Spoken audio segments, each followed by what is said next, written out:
I have no intention of taking in Tom. Just put him in some facility or whatever. My husband, Mark, whom I had just remarried, suddenly passed away from a heart attack, leaving me still unable to grasp the reality of it all. And his ex-wife, Sophia, shouted this to the surrounding relatives. It had only been a month since our remarriage. Left behind from this abruptly ended marital life were myself and my husband's son, Tom. Despite it being the first time in a long while that his biological mother appeared, Tom never once looked up, remaining looking down in his seat at the funeral home. Everyone seemed to be sympathetically distant towards Tom, but their attitudes shifted upon witnessing Sophia's behavior. A child of such a mother must undoubtedly inherit hopeless traits. Eventually, someone among Mark's relatives began murmuring something strange.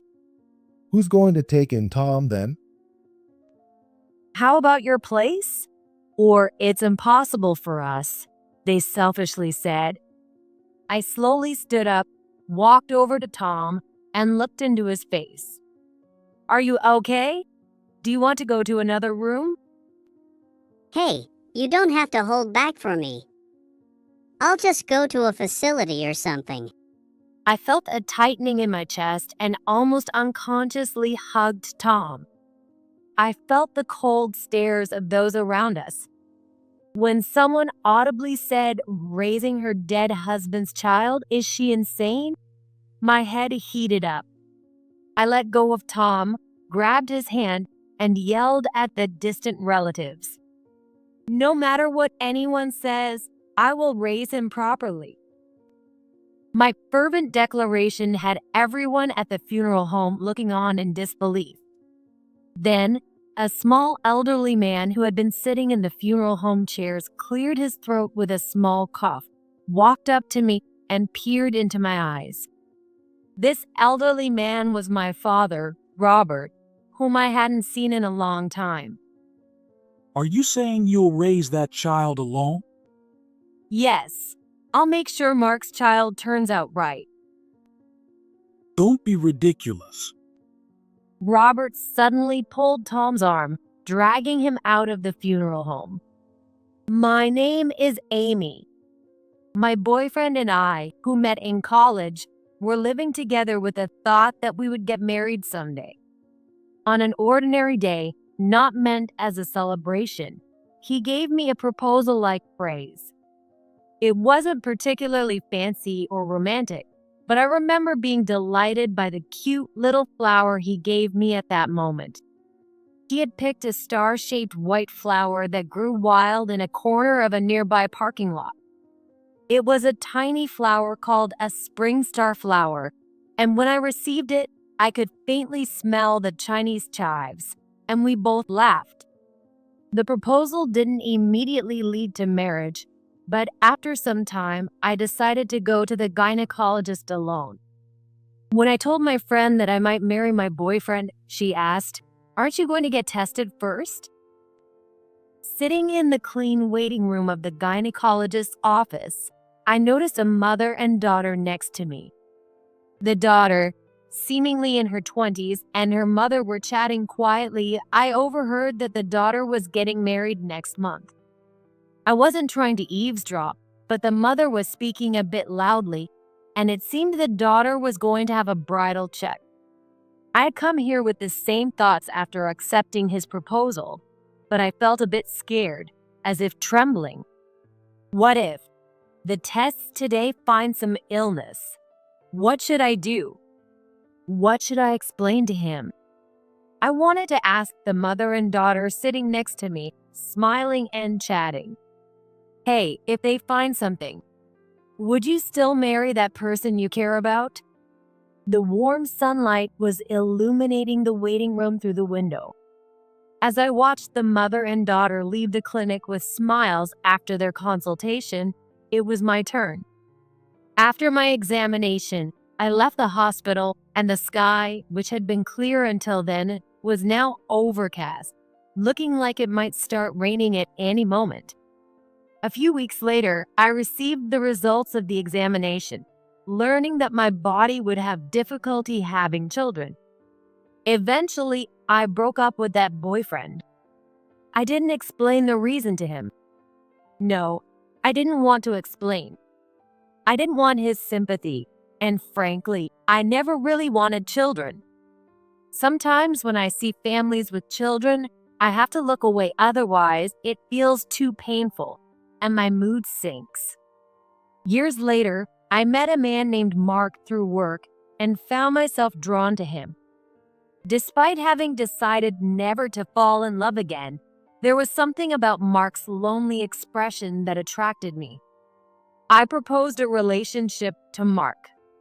Sitting by the window of a cafe near my workplace, Mark and I might have been trying to read each other's minds. Eventually, Mark straightened up as if he'd made a decision and began to speak.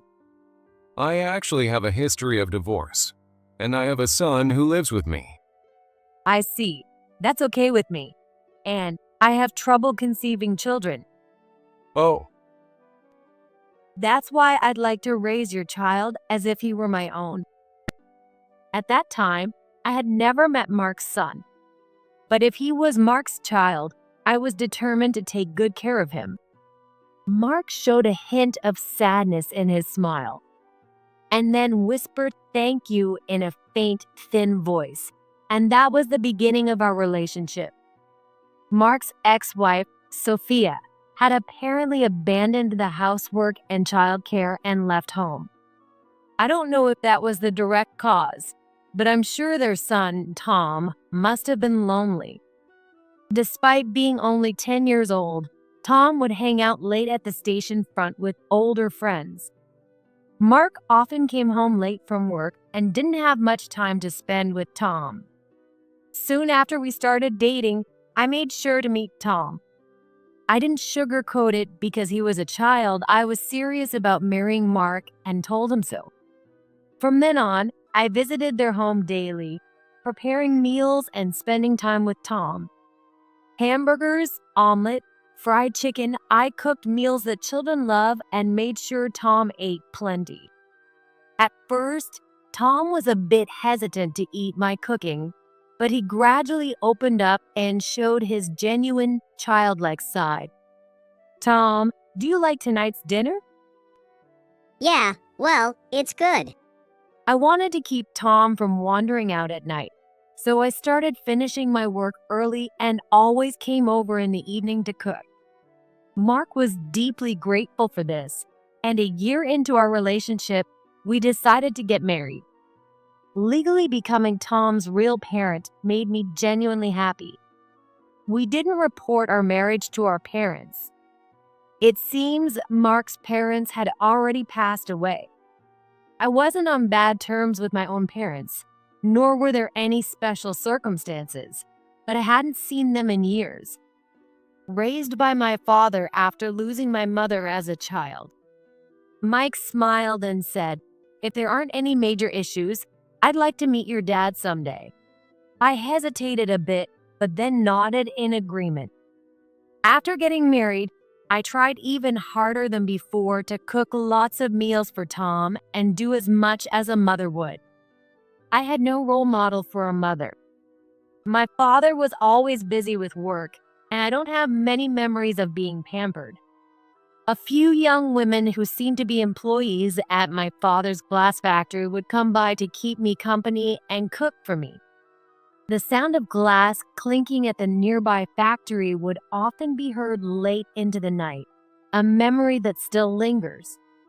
When I was young and visited the factory wanting to see my dad, I was scolded harshly. So I hid in the shadows of the factory, watching my father from a distance. He gazed intently at the molten glass in the dark depths of the factory. There was a tiny flower bed in a corner of the factory, like a cat's forehead, where white star-shaped flowers bloomed. I remember vividly picking just one of those white flowers and waiting at home alone. Confirming that Tom was asleep, I waited for Mark to come home and suddenly remembered my father's face. "Let's go see Dad.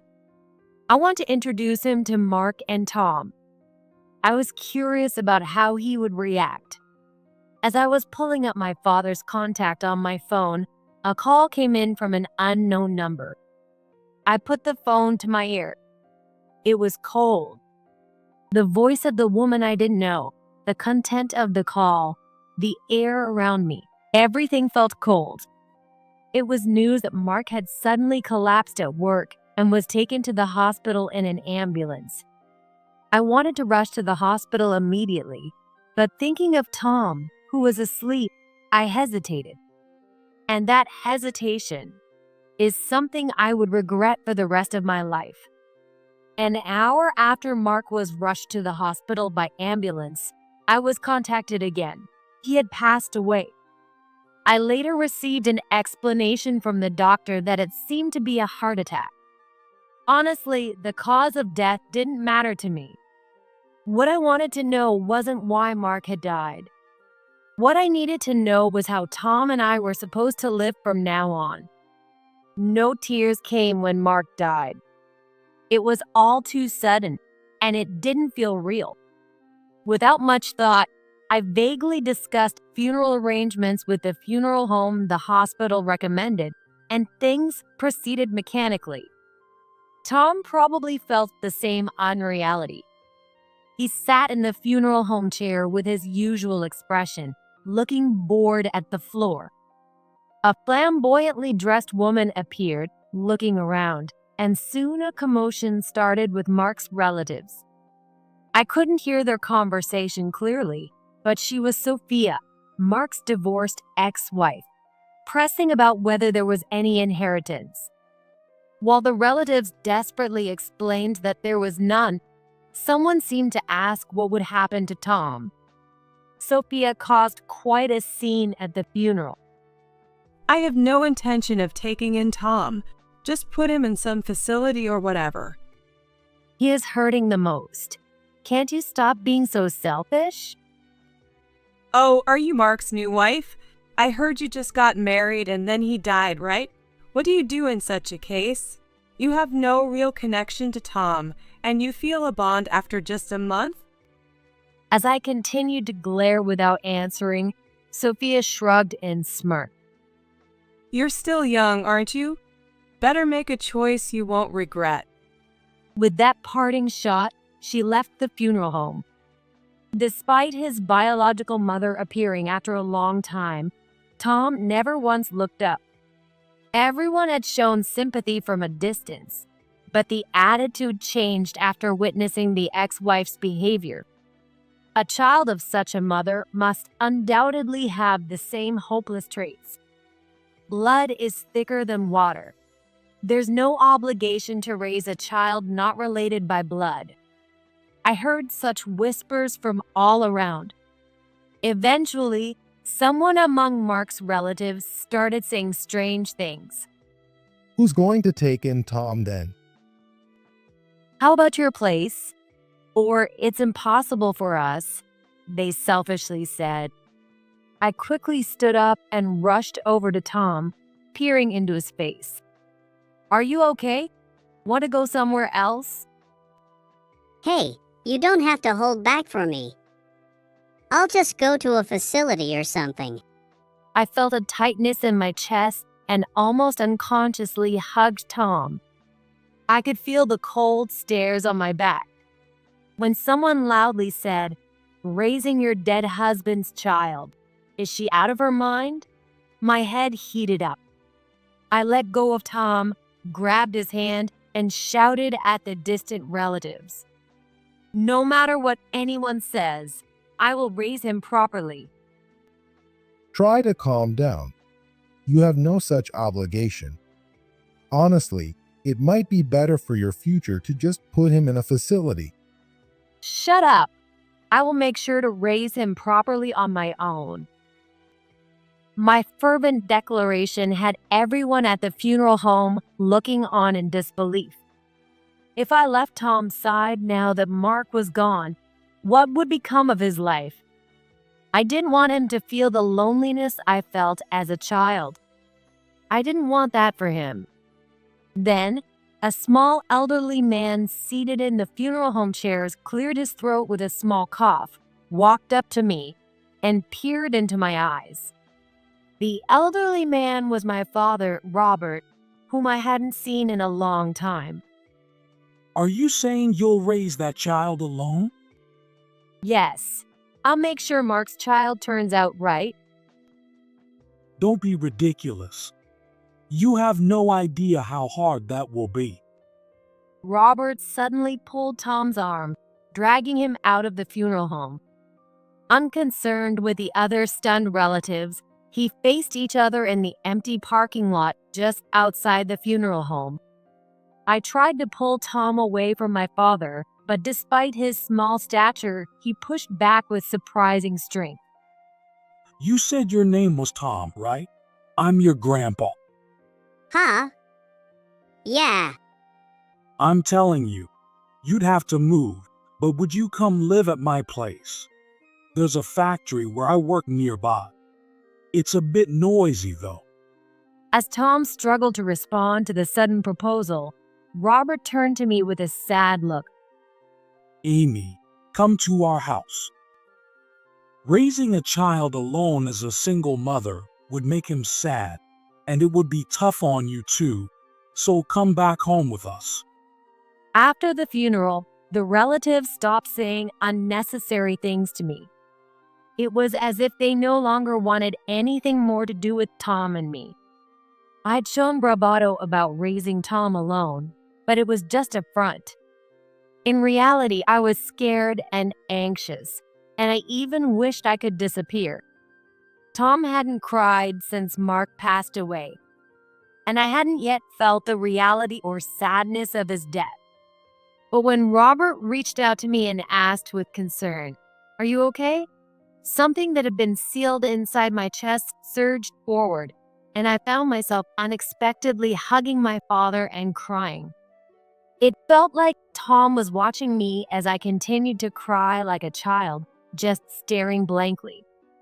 Afterward, Tom and I moved out of our apartment. Robert picked us up, and we went to my childhood home with him. The scenery from the car window felt lonely, as if moving further away from my memories with Mark. Returning to my family home, a new life began for Tom and me. From his first day at the new school, Tom seemed off.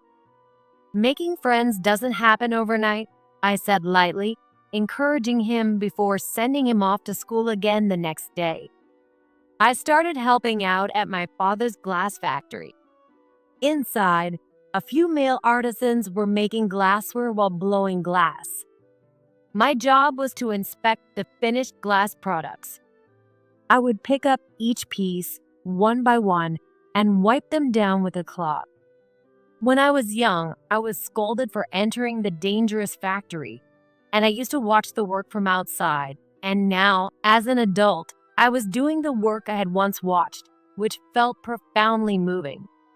An old employee, who had cared for me as a child, happily talked about how the little girl she once knew had grown up so much. Though Robert was no longer actively making glass, he was seen chatting with what seemed to be salespeople at a small desk near the workshop. During breaks, I watched the glass blowing process. They plunged a long rod into the kiln filled with glowing orange molten glass. Wrapping just the right amount around the rod and then inflating it like a balloon is simply a spectacular process to behold. I thought I might like to try it myself, but the atmosphere in the factory wasn't one for beginners to have a glass blowing experience. It was just the artisans, fluidly shaping the glass in silence.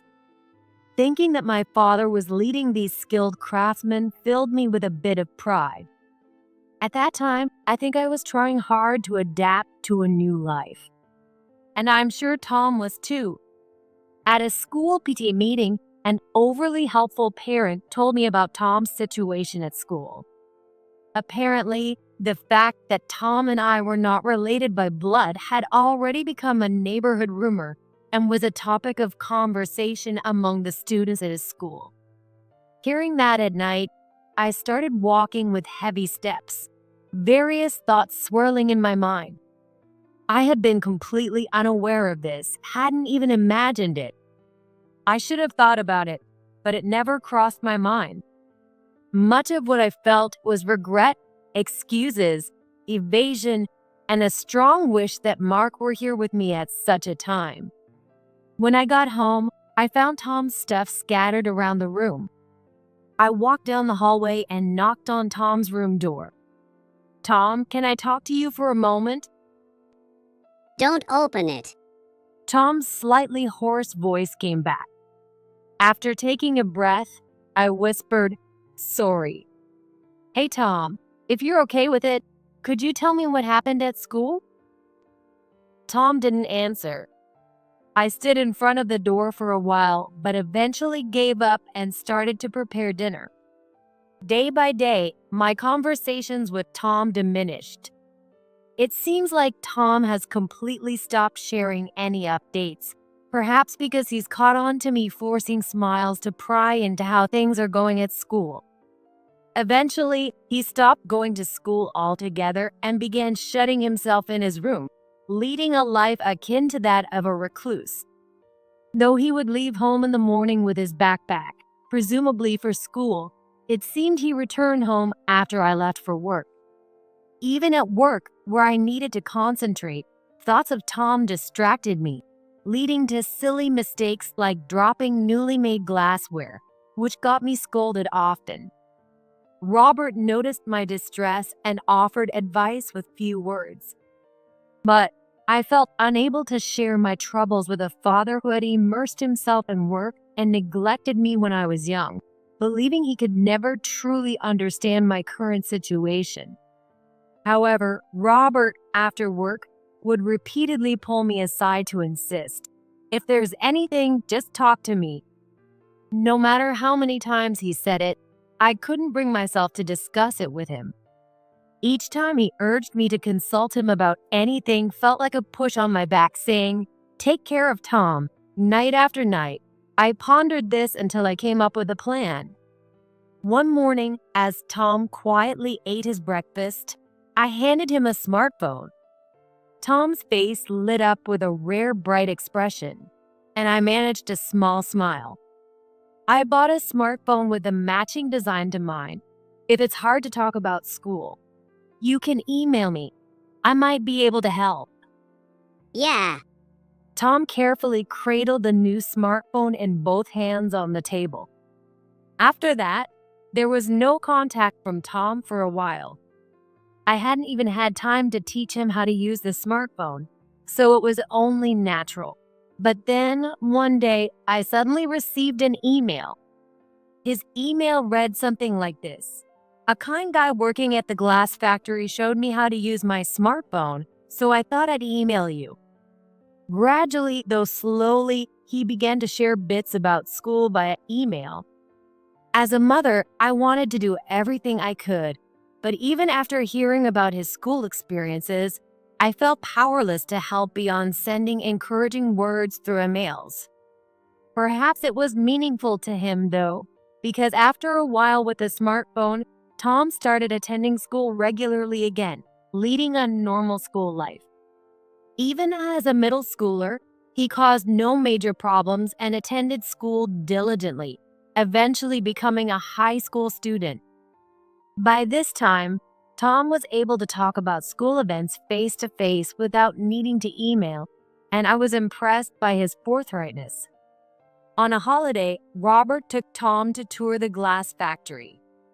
It was near the high-temperature kilns where I had been repeatedly warned as a child to keep away from because it was dangerous. Watching Tom learn and practice making a basic glass cup, I felt immense pride and warmth in my heart. From that day, Robert began teaching Tom how to make glass on holidays and days the factory was off. Robert's glasswork was artistic. It gave a special sensation, almost as if holding the beverage directly. During the second half of his senior year in high school, Tom had no intention of going to college, and he was also hesitant about finding a job, unsure about what career he wanted, which left him floundering. Despite being repeatedly pressed by his teacher about what he was going to do, he has been unable to choose a path after graduation and has just drifted along to this point, a responsibility that I, as his parent, must also bear.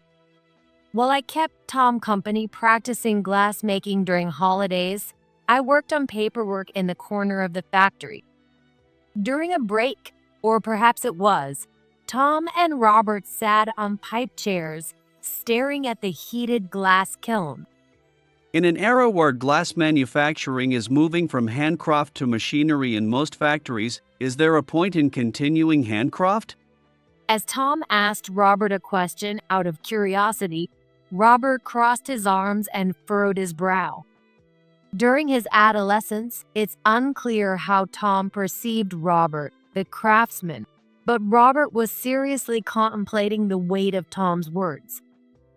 Some say our industry is in decline, but we're still making a living, which means there's value.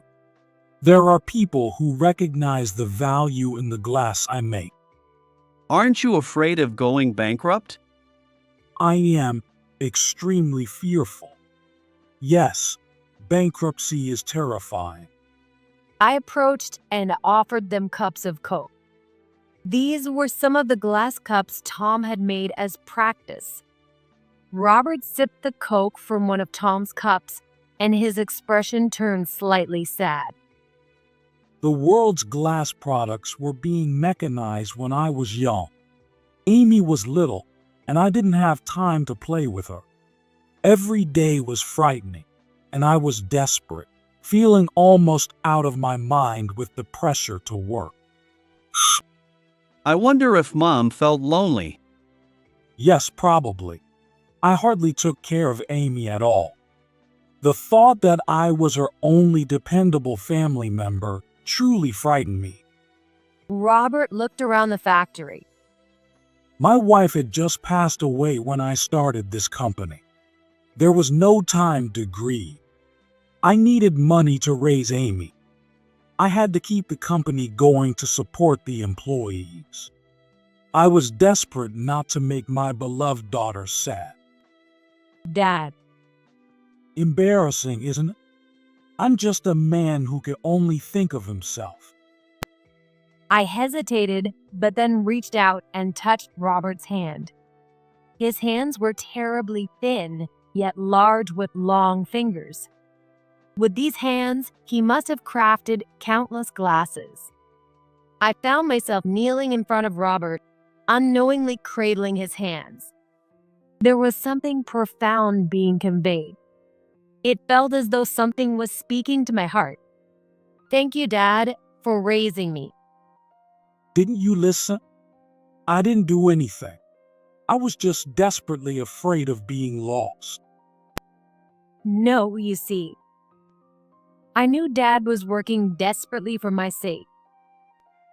While I watched my father work desperately from outside the factory, I would kill time at the entrance. The small homemade flower bed was always planted with something new each season. Once, an employee told me as a child that Robert was the one planting them. It seemed unlikely that Robert had any interest in flowers. It must have been planted for me. The flower bed, which had been planted with flowers based on the simplistic notion that all girls like flowers, now has nothing planted in it anymore. As the spring star flower bloomed from seeds carried by the wind, Tom graduated high school and got a job at the glass factory managed by Robert. Robert, who had been doing more office work, started working on the glass again.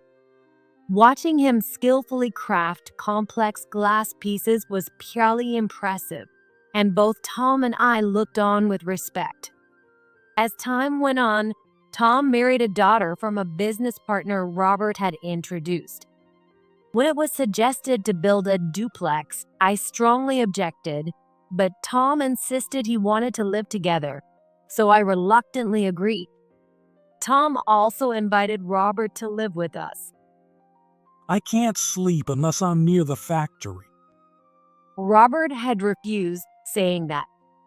Eventually, when a grandchild was born and Tom was busy with work, I took over caring for the baby. Walking with the baby, I would look at the factory where Tom worked. Look, can you see? That's your father over there. I tilted my grandchild's face slightly towards where Tom was. Without a word, just silently, my grandchild suddenly pointed to a small spring star flower blooming at our feet. Those delicate star-shaped flowers were scattered around the factory, and when I set my grandchild down, she started poking at the small flowers. What are you doing? Be careful. Tom, coming out of the factory, scolded in a tone that sounded angry but was joyfully watching his child.